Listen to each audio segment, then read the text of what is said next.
বিশ্বনবী এই কথা শুনে চোখের পানি ধরে রাখতে পারলেন না, কান্না করে করে দাড়ি মুবারক ভিজিয়ে দিতেছেন আর বলতেছেন, ও মহিলা যাও, তোমার এই বাচ্চাকে দান করতে হবে না, আল্লাহ পাক রব্বুল আলামিন তোমার এই দানটাকে কবুল করে নিয়েছে। কোন সুবহানাল্লাহ, আরো জোরে সরে কন্যা সুবহানাল্লাহ। নবীজি সাল্লাল্লাহু আলাইহি ওয়াসাল্লাম রোমানদের বিরুদ্ধে যুদ্ধে যাবে, সাহাবায়ে কেরাম যে যা পাইতেছে সব দান করে দিতেছে। এবার নবীজি যুদ্ধের ময়দানে আগাইতেছে, যাবে, এমন সময় কিছু ভেষধারী নামধারী মুসলমানের মতন দেখতে, চেহারা, নাম, লেবাস সব কিছুই মুসলমানদের মতোই, কিন্তু নামধারী ভেষধারী মুনাফিক। কি বললাম? মুনাফিক। এরা মুসলমানের পিছনে নামাজ আদায় করেছে, নবীজির পিছনে নামাজ আদায় করেছে, মুসলমানদের মতো দেখতে, চলাফেরা সব মুসলমানের মতো, কিন্তু এরা আসলে কি? মুনাফিক। এরা পিছু হটলো। এই যুদ্ধের ভিতরে 80 জন মুনাফিক পিছনে হটলো। কয়জন? 80 জন মুনাফিক পিছনে হটলো, যুদ্ধের ময়দানে গেল না। এরা নানান রকম ফন্দি ফিকির আটলো, এরা নানান রকম বিষ এরা মুসলমানদের ভিতরে ঢুকানো শুরু করলো, যে এই সময় কঠিন একটা সময়, প্রচন্ড গরম, ফল পাকার সময়, এখন যে তোমরা যুদ্ধে যাবা 690 কিলোমিটার দূর। কত? 690 কিলোমিটার দূর। আর সেই জায়গায় যাওয়ার মতনও কোনো পরিস্থিতি এত সহজ না, কারণ সে সময় আরবের ভিতরে দুর্ভিক্ষ চলতেছে। যে যানবাহনগুলি ছিল সেই যানবাহনগুলি দুর্বল হয়ে পড়েছে, না খায়া কি হয়ে গেছে? দুর্বল হয়ে গিয়েছে। এখন সেগুলি নিয়ে এত দূর যাওয়াটা সম্ভব না। তাহলে এত দূর পর্যন্ত যদি যুদ্ধে যাও আর গাছের ফসল যদি পেকে সেই জায়গায় পড়ে নষ্ট হয়ে যায়, সারা বছর খাবা কি? আঙ্গুল চুষবা? এরকম বিষ তারা মুসলমানের ভিতরে ঢুকাইতে শুরু করল। কিন্তু মুসলমান কি এই সমস্ত জিনিসের প্রতি মায়া করে, না আল্লাহ এবং রসুলের প্রতি বেশি মায়া করে? আল্লাহ এবং রসুলের প্রতি বেশি মায়া করে। কিন্তু কিছু কিছু মানুষ দেখলো, কথা তো সত্য, হ্যাঁ, এই সময় যদি জায়গা, তাহলে তো আমাদের গাছের ফসলটাও নষ্ট হবে, আর এত দূর, আর রোমানদের বিরুদ্ধে যুদ্ধ, চারটাখানি কথা। সারা পৃথিবীর ভিতরে সবচাইতে শক্তিশালী যে রাষ্ট্র, সেই রাষ্ট্রের বিরুদ্ধে এখানে কি যাওয়া সম্ভব? আমার ভাইরা, আমাদের হাত কয়টা? কথা কন, কয়টা? মুনাফিকের হাত হলো 3টা। কয়টা? আমাদের ডান হাত আর হলো বাম হাত। মুনাফিকের আরেকটা হাত আছে, সেটা হলো অজুহাত। সেটা কি হাত? অজুহাত। আপনি কোরআনের পক্ষে, হাদিসের পক্ষে কথা বলতে যাবেন, ওয়াজ করতে যাবেন, সেই জায়গায় একটা হাত এসে ঢুকাই দিবে, দেশের পরিস্থিতি ভালো না, এমন না সেমন, এইভাবে কথা বলা যাবে না, এইভাবে কর। এটা হলো মুনাফিকের কাজ। কথা কয় না? মসজিদে আপনি খুতবা দিতে যাবেন, সেখানেও এসে একটা উজর ঢুকাই দিবে, এটা মুনাফিকের কাজ। এর নাম হলো অজুহাত। এই হাত, সেই অজুহাত এই জায়গায় ভিতরে ঢুকাই দিল, যে তোমরা যদি যুদ্ধে যাও তাহলে বিবি বাল বাচ্চা যাদেরকে রাইখা যাবা, এরা তো সব না খায়া মরবে। আল্লাহর কি মেহেরবানি! 80 জন মুনাফিক পিছু হটলো। কয়জন? 80 জন। বিশ্বনবীর জীবনে যত যুদ্ধ করেছে সব চাইতে বেশি সৈন্য হয়েছিল এই তবুক অভিযানে। সুবহানাল্লাহ। 30,000 সৈন্য একত্রিত হয়ে গেছে। কয় হাজার? 30,000 সৈন্য একত্রিত হয়ে গিয়েছে। তারা যাবে 690 কিলোমিটার দূরে রোমানদের বিরুদ্ধে যুদ্ধ করার জন্য। আল্লাহর কি মেহেরবানি! এই 80 জন মুনাফিক যখন মুসলমানের ভিতরে বিষ ঢুকাইতেছে, এমন সময় 80 জনের ফক্করে পইরা গেছে 3 জন সাচ্চা মুমিন মুসলমান। কয়জন? 3 জন। এরা সাধারণ কোনো মুমিন না, সাধারণ কোনো মুসলমান না, এরা আল্লাহর কাছে অনেক প্রিয় এবং কি বদরি সাহাবী। সুবহানাল্লাহ। কিন্তু এরা মুনাফিকের চক্করে পড়ে গেছে। মুনাফিক তো সাধারণ কোনো মানুষ না। এই জন্য আল্লাহ তাআলা মুনাফিকের জন্য জাহান্নামের ভিতরে সবচাইতে নিচে জায়গায় রাখছে। জাহান্নামের একেবারে তলদেশে বসবাস করবে, এরা হলো মুনাফিক। এরা কারা? মুনাফিক। তিনজন সাহাবী এই মুনাফিকের চক্করে পড়ে গেছে। আমাদের তো এরকম বাজারের মতন তৎকালীন যুগে ছিল না যে চা স্টলে বসে সেটা মুনাফিকের সাথে আলোচনা করবে, এমনটা তো ছিল না।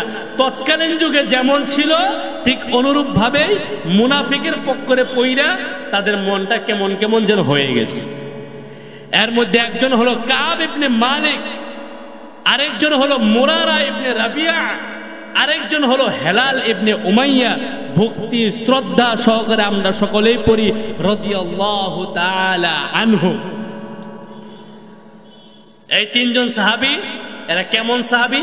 এরা হলো বায়াতুল আকাবার সাহাবী। নবীজি সাল্লাল্লাহু আলাইহি ওয়াসাল্লাম এর কাছে মক্কায় থাকা অবস্থায় এই সাহাবীগুলা আকাবার শপথ নিয়েছিল। আকাবার শপথে যে সমস্ত সাহাবীরা ছিল এরা সকলে আল্লাহর কাছে অনেক প্রিয়। বন্ধুরা আমার, মুরব্বীরা আমার, এরা কেমন সাহাবী ছিল তাও একটু বলে নেই। মক্কায় যখন বিশ্বনবী জনাবে মুহাম্মাদুর রাসূলুল্লাহ, সকলেই বলেন সাল্লাল্লাহু আলাইহি ওয়াসাল্লাম, এর দাওয়াত যখন বন্ধ হয়ে গেল, কুরআনুল কারীমের তেলাওয়াত যখন বন্ধ হয়ে গেল, কাফের মুশরিকরা বলল, তুমি মুহাম্মদ কোরআনের দাওয়াত দিতে পারবা না, ইসলামের দাওয়াত দিতে পারবা না, মানুষদের কাছে যাইতে পারবা না, কাউকেই কোনো কিছু বলতে পারবা না। এমনটা যখন হয়ে গেল, মক্কার কাফেররা নানান দিকে একটা মিথ্যা রচনা রটাইতে শুরু করলো। আমাদের দেশে একজন পাগল আছে, সেই পাগলের কাছে তোমরা কেউ যাইবা না। 3 মাস যখন বিদেশ থেকে মানুষ মক্কায় হজ করার জন্য ঢুকতো, জিলকাদা, জিলহজ্জা আর মুহররম, এই 3 মাসে বিদেশি মানুষগুলা মক্কায় উমরা করার জন্য, হজ করার জন্য ঢুকতো। এদেরকে অলি গলিতে সব জায়গার ভিতরে মক্কার কাফেররা দাঁড়ায় থাকতো, আর তারা ওই বিদেশি মানুষদের কানের ভিতরে ঢুকাইতো। সব জায়গার ভিতরে যাইবেন, কাবা ঘর তওয়াফ করবেন, সব জায়গায় দেখবা মক্কার ভিতরে কিন্তু একটা জায়গা আছে, সেই জায়গার ভিতরে যাইবা না, সেটা হলো মুহাম্মদ ইবনে আব্দুল্লাহ। জোরে কোন নাউজুবিল্লাহ। এই লোকটা পাগল, এই লোকটা কি পাগল হয়ে গিয়েছে। এই লোকটার কাছেও যাইবা না, ধারেও যাইবা না। এই লোকটা যা বলে মানুষের কান দিয়ে ঢুকে, চোখ দিয়ে পানি পড়ে, মনটা নরম হয়ে যায়, নাম পাল্টায়, ধর্ম পাল্টায়, সব কিছু পাল্টায়। এই লোকটা জাদুকর হয়ে গেছে, কোন নাউজুবিল্লাহ। মানুষের জন্মগত একটা স্বভাব আছে, মানুষের জন্মগত একটা স্বভাব আছে যেটাকে বলা হয় কিউরিসিটি, জানার আগ্রহ, কৌতূহল। এটা হলো জানার আগ্রহ। মানুষকে যে জায়গায় যাইতে নিষেধ করবেন, মানুষ দেখবেন ঘুরে ফিরে ওই জায়গার ভিতরে যাওয়ার জন্য চেষ্টা করবে। কথা কোন ঠিক কিনা? এখন লোকেরা ভাবলো, আরে মানুষ কথা শুই না পাগল হয়ে যায়, এমন তো জীবনে কোনোদিন শুনি নাই। মানুষের কথা শুই না পাগল হয়ে যায়, চেহারা দেখলে পাগল হয়ে যায়, এরকমটা তো জীবনে কোনোদিন শুনি নাই। তাহলে তো এই লোকটাকে একটু দেখা দরকার নাকি? কর খেলাকার, কথা কয় না, খেলাকার আল্লাহ। মক্কায় যখন বিদেশি মানুষগুলা ঢুকতেছিল, এমন সময় আবু লাহাব, উতবা, সাইবা, আবু জাহাল, এই সমস্ত মক্কার লিডাররা বিভিন্ন রাস্তার মোড়ে দাঁড়ায় দাঁড়ায় বলতেছিল, মক্কার সব জায়গায় যাইবা, কিন্তু একটা জায়গা আছে খুবই ভয়ঙ্কর, ওই জায়গার ভিতরে যাইবা না। সেই লোকটা পাগল হয়ে গিয়েছে, সেই লোকটা জাদু জানেন। মানুষজন ওই লোকের কাছে গেলে যা কিছু বলে সব কিছুই শোনার সাথে সাথে সে নাম বদলায়, ধর্ম বদলায়, যা বলে তাই শুনে চোখ দিয়ে পানি বাইর করে কোন সুবহানাল্লাহ। মানুষজন সব কিছুই দেখলো। এমন সময় যখন মক্কা থেকে বের হয়ে চলে যাবে, এই সময় একজন আরেকজনকে বলে, ভাই সব দেখা হয়েছে নাকি? কয় হ্যাঁ সব দেখা হয়ে গেছে। কয় ওই যে লোকটা পাগল হয়ে গিয়েছে, যার কথা শুনলে মানুষ পাগল হয়, ওই লোকটাকে তো দেখা হলো না। আরেকজনে কয় যাবা যে, যদি বিপদ হয়, কয় যা হবার হবে, তবে লোকটাকে দেখে ছাড়বো। কোন সুবহানাল্লাহ। মানুষজন চালাকি করেন, দূর থেকে কানের ভিতরে কেউ আঙ্গুল দিল যাতে করে আওয়াজ কানের ভিতরে না যায়, আবার কেউ কেউ চালাকি করে ছেঁড়া কাপড় কানের ভিতরে ঢুকিয়ে দিল যাতে করে মুহাম্মাদুর রাসূলুল্লাহর কথা তাদের কানে না যায়। কিন্তু আহারে দূর থেকে যখন তারা লক্ষ্য করেছে যেই লোকটাকে তারা পাগল বলে সম্বোধন করেছিল, আহারে তারা তাকায় দেখে পূর্ণিমার চাঁদ যেন মাটিতে এসে ধরা দিয়েছে। তাদের মনে মনে একটা ধারণা ছিল, যদি পাগল হয় মাথায় থাকবে জ্বর, গায়ে থাকবে চট, হক মাওলা ইল্লাল্লাহ। কথা কোন ঠিক কিনা? এরকম সেরকম হবে। কিন্তু তারা আমার নবীকে দেখার পরে, আরে আমার নবীকে আল্লাহ কত সুন্দর চেহারা দিয়েছে। আম্মা জান আয়েশা সিদ্দিকা রাদিয়াল্লাহু তাআলা আনহু সাক্ষী দেয়, ও দুনিয়ার মানুষ তোমরা ভালোভাবে শুনে রাখো, আল্লাহ তাআলা ইউসুফ আলাইহিস সালাতু ওয়াস সালামকে সৌন্দর্য দিয়েছিল, যার জন্য সূরা ইউসুফের ভিতরে আল্লাহ তাআলা বলে দিয়েছেন মক্কার মিশরের নারীরা ইউসুফ আলাইহিস সালাতু ওয়াস সালামকে দেখা মাত্রই ফল কাটতে কাটতে তাদের হাত পর্যন্ত কেটে ফেলেছিল, টের পায় নাই। ও দুনিয়ার মানুষ শুনে রাখো, আমি আয়েশা বলতেছি, বিশ্ব নবী জনাবে মুহাম্মাদুর রাসূলুল্লাহ, সকলে পড়েন সাল্লাল্লাহু আলাইহি ওয়াসাল্লাম, তার ঘরের স্ত্রী হিসাবে আমি বলতেছি, যদি মিশরের নারীরা আমার নবী বিশ্ব নবীর সিফত যদি তারা দেখত, বিশ্ব নবীর চেহারা যদি তারা দেখত, বিশ্ব নবীর আখলাক যদি তারা দেখত, খোদার কসম করে বলি ওই মিশরের নারীরা ইউসুফ আলাইহিস সালাতু ওয়াস সালামকে দেখে বলতেছিল, মা হাদা বাশারান, এটা তো কোনো মানুষ না, মালাকুন কারীম, এটা অবশ্যই আল্লাহ তাআলার ফেরেশতা হবে। কোন সুবহানাল্লাহ। যেই নারীরা এই কথা আমার নবীকে দেখতো, তাহলে তারা তাদের কলিজা কাইটা দিত, তারপরেও টের পাইতো না। কোন সুবহানাল্লাহ। এত সুন্দর চেহারা যেই মানুষটাকে আল্লাহ দিয়েছিলেন, আবু জাহেল, উতবা, সাইবা, এরা বলতেছে এরা পাগল। নাউজুবিল্লাহ কইবেন না। আমার নবী কি পাগল? আমার নবী কি জাদুকর? যারা জাদুকর বলে ওদের 14 গোষ্ঠী শুদ্ধ জাদুকর। কথা কোন ঠিক কিনা?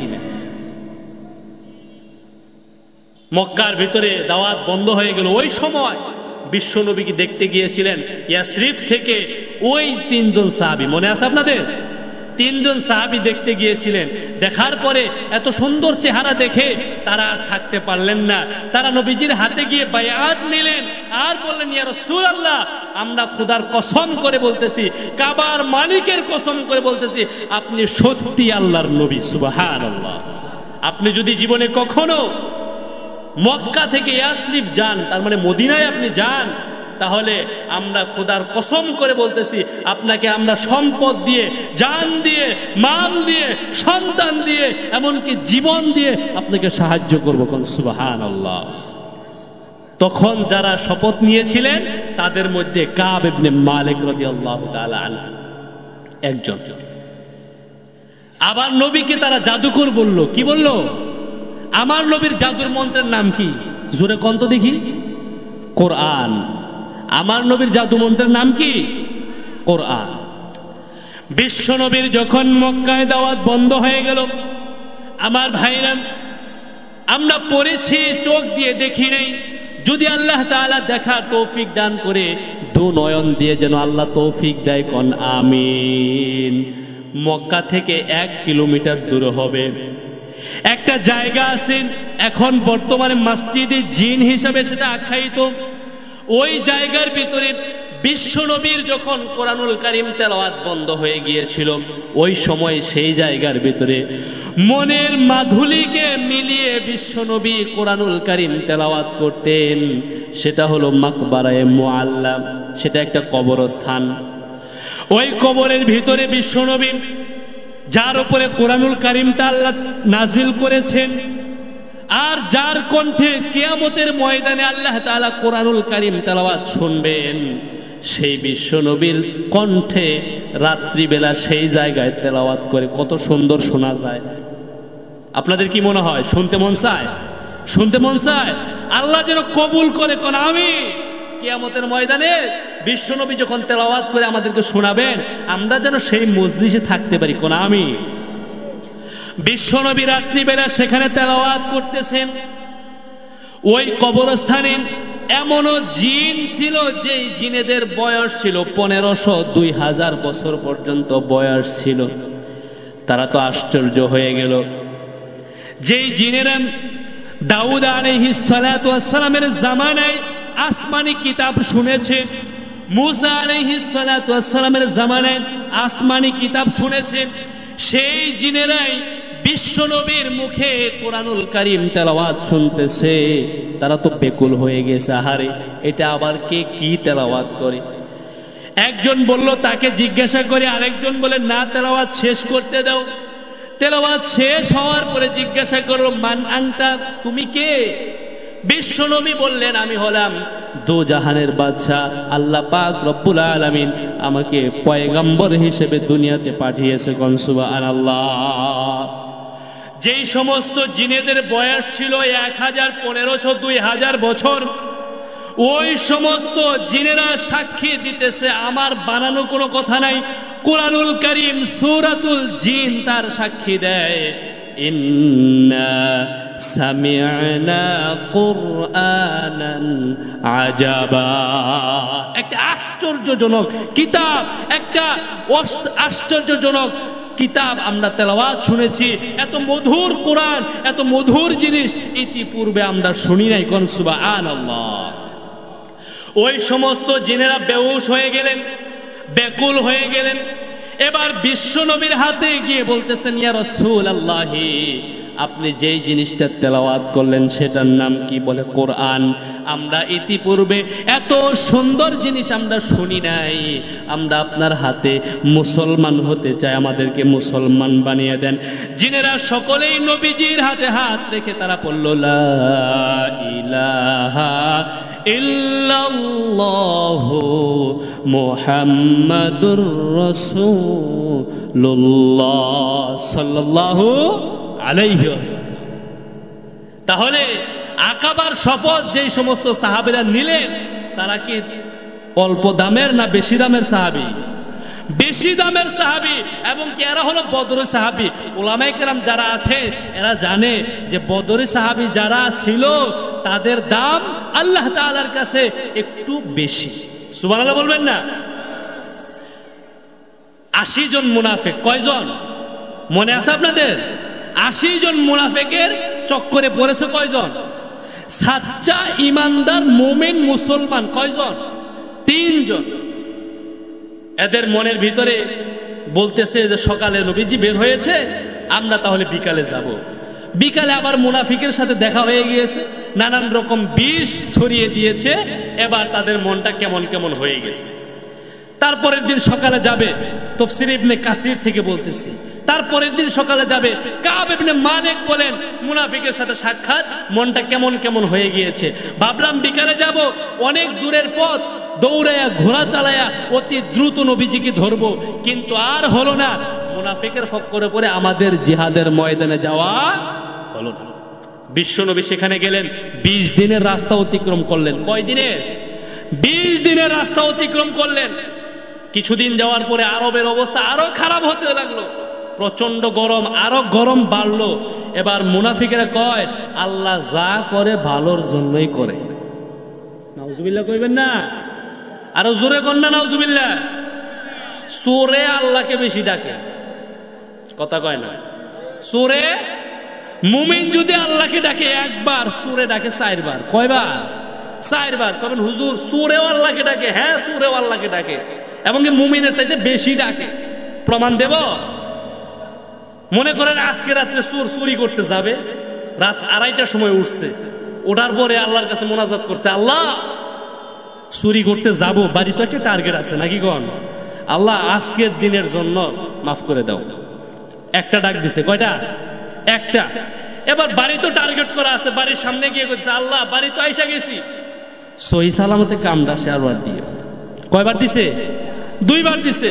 এবার বাড়ির ভিতরে ঢোকার পরে কইতাছে যদি কুকুর থাকে এই কুকুরটা যেন সজাগ না পায়, আর যদি কুকুর সজাগ থাকে তাহলে তো চুরি একটা ভালো হবে না, আল্লাহ এই কুকুরের থেকে বাঁচাই। কয়বার হইলো? 3 বার হয়ে গিয়েছে। এবার ঘরের ভিতরে ঢুকছে, ঢোকার পরে সবকিছু মালপত্র সবকিছু গোছাইছে, গোছানোর পরে কয় আল্লাহ এত দূর যেহেতু নিয়ে আসলা তাহলে মালটি বাইর করে আজকের মতো যাইবার দাও। কয়বার ডাক দিছে? চুরি করার জন্য চোরে আল্লাহকে ডাকছে কয়বার? এটা কি খুশি করার জন্য ডাকছে না চুরি করার জন্য?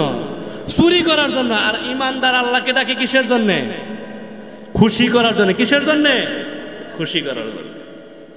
এবার মুনাফিকরা বলতেছে আল্লাহ যা করে ভালোর জন্যই করে, যাই নাই ভালো হয়েছে। কি গরমটা পড়ছে, আর রোমানদের বিরুদ্ধে যুদ্ধ, 4টাখানি কথা, এর তো কেউ বাইসা আসতে পারবে না। ভাইরা আমার, এইভাবে করে করে 15 দিন পার হয়ে গেল। কয়দিন? 15 দিন পার হয়ে যাওয়ার পরে আরবের ভিতরে তাকায় দেখলো মদিনার আকাশ বাতাস ধুলায় দূষিত করে একদল উট ঘোড়া চালিয়ে মদিনার দিকে আসতেছে। আকাশ বাতাস ধুলায় দূষিত করে একদল মানুষ মদিনার দিকে যখন আসতেছে, এবার কাব ইবনে মালিক বলতেছেন আহারে মুসলমানদের বিজয় হয়ে গিয়েছে। সুবহানাল্লাহ। আল্লাহ পাক রব্বুল আলামিন বিনা যুদ্ধে মুসলমানদেরকে তবুকের ময়দানে বিজয় দান করেছিলেন। সুবহানাল্লাহ। গেছে 20 দিনে, থাকছে 15 দিন। কয়দিন হলো? 35 দিন। আসলো 20 দিন। কয়দিন হলো? 55 দিন। এই 55 দিন পরে দেখলো যে আরবের বুকে একদল আসতেছে, অনেক লোক নিয়ে আসতেছে। এবার তো মুনাফিকরা বুঝা ফেলাইছে যে মুসলমানদের কি হয়েছে? বিজয় হয়েছে। মুনাফিকরা মনে মনে ভাবলো হায় হায়, ভাবলাম কি আর হইল কি, এবার তো ধরা খাইয়া গেলাম। যুদ্ধে যাই না একটা অপরাধ হয়েছে, কিন্তু বিশ্ব নবীর দরবারে নাটক কিন্তু কম করা যাবে না। কি করা যাবে না? নাটক কম করা যাবে না। এবার ওই মুনাফিকরা হাবা কাবা লাগাইলো, পাগড়ি লাগাইলো, বিশাল লম্বা জুব্বা গাই দিল, কারণ নাটক করতে হবে। তো কি করতে হবে? নাটক করতে হবে। যুদ্ধে যায় না এক অপরাধ, আর যদি জানে ইচ্ছা করে যুদ্ধে যায় না তাহলে তো গর্দান থাকবে না। বিশ্ব নবীর দরবারে গিয়ে মুনাফিকরা বলতেছেন ইয়া রাসূলুল্লাহ, 3টা তরবারি দাঁড়াইছিলাম। কয়টা? 3টা তরবারি দাঁড়াইছিলাম। জানতাম মুসলমানদের অনেক কষ্টের যুদ্ধ হবে এটা, তাই 3টা তরবারি দাঁড়াইছিলাম। যাবো তো খাস নিয়ত ছিল, কিন্তু ইয়া রাসূলুল্লাহ যাওয়ার খুব নিয়ত ছিল, কিন্তু বিবিটা অসুস্থ, যাইতে পারিনি। আল্লাহর নবী এই কথাগুলি বিশ্বাস করলেন, কারণ হলো আন্নাসু ইয়াকিসু আলা নাফসি, মানুষ যেমন সে তার মনের দিলের অবস্থাটাও ঠিক সেই রকম। বিশ্বনবী নরম দিলের মানুষ। সাহাবায়ে কেরাম যখন এই কথাগুলি বলল, আহারে আমার উম্মত কতটাই আমাকে ভালোবাসে, 3টা তরবারি দাঁড়াইছে, মুসলমান যুদ্ধের ময়দানে যাবে। নবীজি বিশ্বাস করলেন সবকিছু, কিন্তু 3 জন সাচ্চা মুমিন মুসলমান সবকিছু দেখতেছে কি দেখতেছে না? কথা কন, দেখতেছে কি না? দেখতেছেন। এবার কাব ইবনে মালিক বলেন আমি সব কিছুই দেখলাম। মুনাফিকরা নবীজির সামনে গিয়ে নাটক সাজাইতেছে। কাব ইবনে মালিক বললেন আমার পক্ষে সম্ভব নয়, আমি নাটক সাজাইতে পারবো না। যুদ্ধে যাই না, একটা অপরাধ করেছি, আর যদি নবীজির সামনে গিয়ে মিথ্যা কথা বলি, এখন হয়তো বা নবীজি জানবে না, কিন্তু কিছুক্ষণ পরেই তো জিবরাইল আইসা জানায় দিবে। কথা কোন ঠিক কিনা? কিছুক্ষণ পরেই তো জিবরাইল এসে জানাই দিবে, তখন তো ধরা খায় যাবে। কাব ইবনে মালিক রাদিয়াল্লাহু তাআলা আনহু, মুরারা ইবনে রাবিয়া, হেলাল ইবনে উমাইয়া রাদিয়াল্লাহু তাআলা আনহুম, 3 জন সাহাবী নবীজির সামনে কান্না করতে করতে গিয়ে বলতেছেন ইয়া রাসূলুল্লাহ, এই যুদ্ধটা ছিল খুবই কষ্টের মুসলমানদের জন্য। এই যুদ্ধের ময়দানে যাইতে খুবই ইচ্ছা ছিল, কিন্তু মুনাফিকদের পাল্লায় পড়ে যুদ্ধের ময়দানে যাইতে পারে নাই, আমাদেরকে মাফ করে দেন। নবীজি যখন দেখলো কাব ইবনে মালিক এবং আরো দুইজন সাহাবী সত্য কথা বলেছেন, এই সময় বিশ্বনবী রাগান্বিত হয়ে একটা হাসি দিলেন আর তাদেরকে বললেন, আমার সামনে থেকে তোমরা চলে যাও, যতক্ষণ পর্যন্ত আল্লাহর পক্ষ থেকে কোনো কথা না আসে ততক্ষণ পর্যন্ত আমি ফয়সালা দিতে পারবো না। কোন সুবহানাল্লাহ। সাহাবায়ে কেরামদেরকে বলে দিলেন, তোমরা এই তিনজন সাহাবীর সাথে সালাম কালাম লেনদেন, এমনকি বিবিদেরকে বলে দিলেন তোমরা এদের সাথে থাকবে না। যদি কারণ হলো, যদি তারা মুনাফিকের সাথে পড়ে পাল্লায় পড়ে ইমান দুর্বল হয়ে যায়, ইমান চলে যায়, তাহলে তাদের বিবি তো তালাক হয়ে যাবে, সুতরাং এদের সাথে থাকা যাবে না। আল্লাহ রাব্বুল আলামিন কোরআনুল কারীমের ভিতরে এই কথাটি সুন্দরভাবে বলতেছেন, ওয়ালা সালাসাতিল্লাযীনা খুল্লিফু, ওই তিনজন সাহাবী, যেই তিনজন সাহাবী নবীজির সাথে তবুকের যুদ্ধের ভিতরে যায় নাই, হাত্তা ইযা দাকাত আলাইহিমুল আরদু বিমা রাহুবাত, তারা যেই অপরাধ করলো, এই অপরাধের কারণে তাদের দিলের ভিতরে অনুশোচনা আসলো। আর কাব ইবনে মালিক বলেন, নবীজি যখন এই কথা বলে দিলেন যে সাহাবায়ে কেরাম সালাম কালাম কথাবার্তা সব কিছু আমাদের সাথে বন্ধ, কাব ইবনে মালিক বলেন, আমরা তিনজন ঘরের ভিতরে চলে গেলাম। ঘরের ভিতরে যাওয়ার পরে আল্লাহ তাআলার এত বিশাল জমিনটা আমাদের কাছে সংকীর্ণ হয়ে গেল। কাব ইবনে মালিক বলেন, বিশাল জমিনটা, এই জমিনের ভিতরে পাও ফেলার মতন কোনো জায়গা আমাদের ছিল না।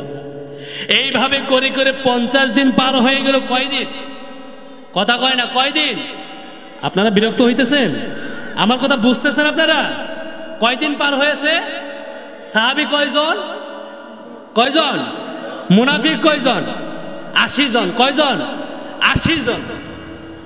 নবীজি বললেন, এদের সাথে সালাম কালাম তো আম সব কিছু বন্ধ, কেউ এদের সাথে কোনো কথাবার্তা বলতে পারবে না, কারণ এরা মুনাফিকের ফক্করে পড়ে গেছে। কাব ইবনে মালিক বলেন, আমরা ঘরের ভিতরে চলে গেলাম, কান্না করা শুরু করলাম। আমার ভাইরা, আমার বন্ধুগণ, বান্দা যদি গুনাহ করে, গুনাহ যদি তার মাথা পর্যন্ত হয়, আল্লাহ পাক রব্বুল আলামিনের রহমত হলো তার ঘরের ছাদ পর্যন্ত। বান্দার গুনাহ যদি ছাদ পর্যন্ত হয়, আল্লাহ তাআলার রহমত হলো পাহাড়ের চূড়া পর্যন্ত। বান্দার গুনাহ যদি পাহাড়ের চূড়া পর্যন্ত হয়, আল্লাহ তাআলার রহমত হলো মেঘমালা পর্যন্ত। বান্দার গুনাহ যদি মেঘমালা পর্যন্ত হয়, আল্লাহ তাআলার রহমত হলো আরশে আজিম পর্যন্ত। চিল্লায়ে কোন সুবহানাল্লাহ। আল্লাহ রাব্বুল আলামিন কোরআনুল কারীমের ভিতরে বলেন, লা তাকানাতু মির রাহমাতিল্লাহ, বান্দারে যতই গুনাহ করো না কেন আমার রহমত থেকে নিরাশ হইয়া যায় না। সুবহানাল্লাহ। কাব ইবনে মালিক বলেন, আমরা এইভাবে কান্নাকারি করতে লাগলাম ঘরের ভিতরে 50 দিন। কয়দিন? 50 দিন পার হয়ে গেল। 52, 54, 56 অনেক রিওয়ায়াত আছে, কিন্তু 50 দিনের রিওয়ায়াতটা হলো একেবারে শুদ্ধ। 52 ধরতে গেলেও 50 পার হয়ে যাইতে হবে, নাকি কোন? 50 পার হয়ে যাইতে হবে। কাব ইবনে মালিক বলেন, এইভাবে করে করে কান্না করতে লাগলাম। 50 দিন পার হয়ে গেল। 50 দিন পার হওয়ার পরে আল্লাহ রাব্বুল আলামিন ফজরের সময় আমি ছাদের উপরে নামাজ আদায় করতেছিলাম, আর পাহাড়ের ভিতর থেকে আমি একটা আওয়াজ শুনলাম, কাব, আল্লাহর পক্ষ থেকে তোমাকে মাফ করে দেওয়া হয়েছে। আমার আল্লাহকে ডাকলে আল্লাহ শুনে কিনা? জোরে কোন শুনে কিনা? শুনে।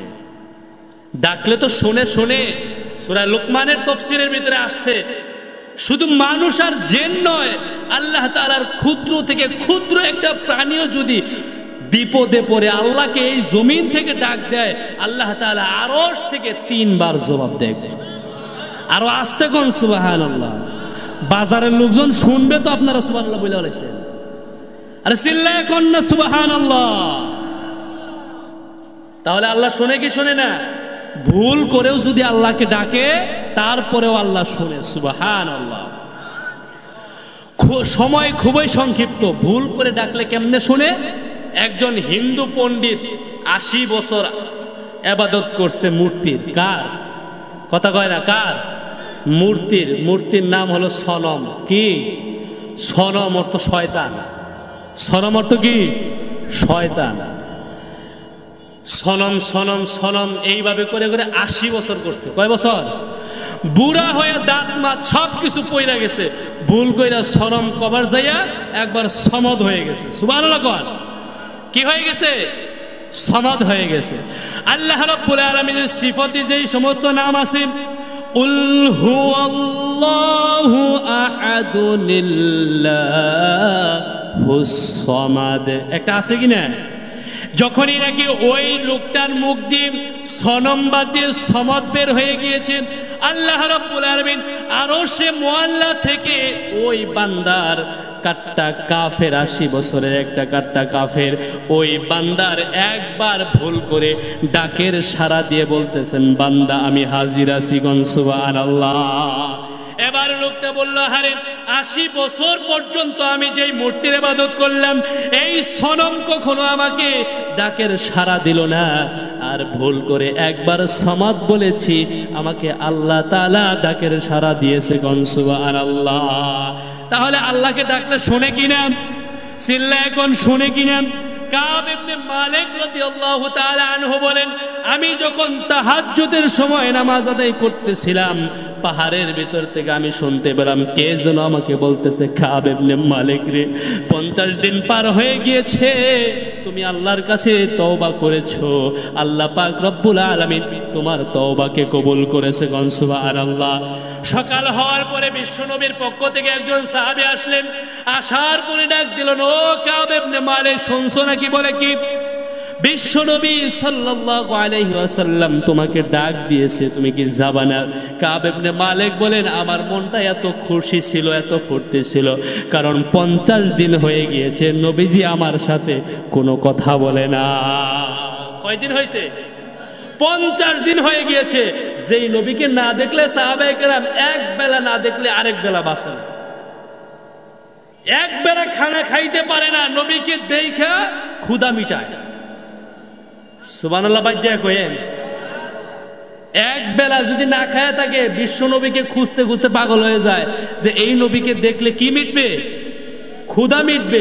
সেই নবীকে দেখে না 50 বছর, 50 দিন। কয়দিন? 50 দিন যাবত নবীর সাথে কথা নাই, সালাম নাই, কালাম নাই, মুআমালা নাই, কিচ্ছু নেই। আমার ভাইরা, আমার বন্ধুগণ, 50 দিন পর যখন নবীজি ডাক দিয়েছেন, নবীজি মসজিদে নববীর ভিতরে বসান। কাব ইবনে মালিক যখন মসজিদে নববীর গেটের ভিতরে দাঁড়িয়ে গিয়েছে, এমন সময় নবীজি হাসি মুখে বলতেছে, কাব রে, আল্লাহ তাআলার পক্ষ থেকে তোমাদের 3 জনকে মাফ করে দিয়েছে। জোরে সুরে কন্যা সুবহানাল্লাহ। তবে শর্ত আছে। কি আছে? কি আছে? শর্ত আছে। দেখেন না, আমাদের দেশও জামিন দেয় শর্ত দিয়ে। জেলখানা থেকে জামিন কেমনে দিয়ে দেয়? নাকি শর্ত দিয়ে দেয়? কি শর্ত? মাসে মাসে আইসা একটা করে হাজিরা দিয়ে যাইবে। এই কামগুলি করা যাবে না, নইলে কিন্তু আবার নিয়ে আসবো। দেয় কি দেয় না? আল্লাহ রাব্বুল আলামিন এই 3 জন সাহাবীকে শর্ত দিলেন। কি শর্ত? নবীজি তার আল্লাহ তাআলা তার কোরআনুল কারীমের ভিতরে পরের আয়াতের ভিতরে বলেন, ইয়া আইয়ুহাল্লাযীনা আমানুত্তাকুল্লাহা ওয়া কুনু মা'আস সাদিকিন। আল্লাহু আকবার। ও ঈমানদারেরা, তার মানে হলো আমরা সকলেই ঈমানদার না। আল্লাহ তাআলা কোনো মানুষকে ডাক দেয় না। আল্লাহ তাআলা বলতেছেন, ইয়া আইয়ুহাল্লাযীনা আমানু ইত্তাকুল্লাহ, হে ঈমানওয়ালারা। মুনাফিকরা দেখতে শুনতে নাম কাম সবকিছুই তো মুসলমানদের মতো নাকি, কিন্তু এদেরকে আল্লাহ ডাক দিলেন না, ডাক দিয়েছে ঈমানদারদেরকে। কাদেরকে? আমরা কি ঈমানদার হতে চাই? কথা কয় না, হতে চাই। আমি সংক্ষিপ্ত আকারে ঈমানদারের 4টা গুণ বর্ণনা করব। কয়টা? চারটা গুণ বর্ণনা করব, সেই গুণগুলি আমাদের ভিতরে আছে না নাই এটা আমরা মিলাবো। আল্লাহ রাব্বুল আলামিন বলতেছেন যে হে ঈমানওয়ালারা ইত্তাকুল্লাহ, আল্লাহকে ভয় করো। ভয় কাকে করতে হবে? অকুনু মাস সাদিকিন, মুনাফিকরা বানায় বানায় নবীজির কাছে গিয়ে মিথ্যা কথা বলছে, তাই বলছে না? নাটক সাজাইছে, কিন্তু তোমরা মুনাফিকদের সাথী হও নাই, তোমরা সত্যবাদী ছিলা, এবং কি সারা জীবন সত্যবাদীদের সাথী তোমরা হতে হবে, সঙ্গে চলতে হবে। মুত্তাকি হও, আল্লাহকে ভয় করো, নচেত কোনো উপায় নাই। এখন মুত্তাকি হতে গেলে চারটা গুণ লাগবে। কয়টা গুণ? চারটা গুণ লাগবে। আমি কোনো বানায় কোনো কথা বলতেছি না, আমি বানায় কিছু বলতেছি না। চারটা গুণ যার ভিতরে আছে সেই মুত্তাকি।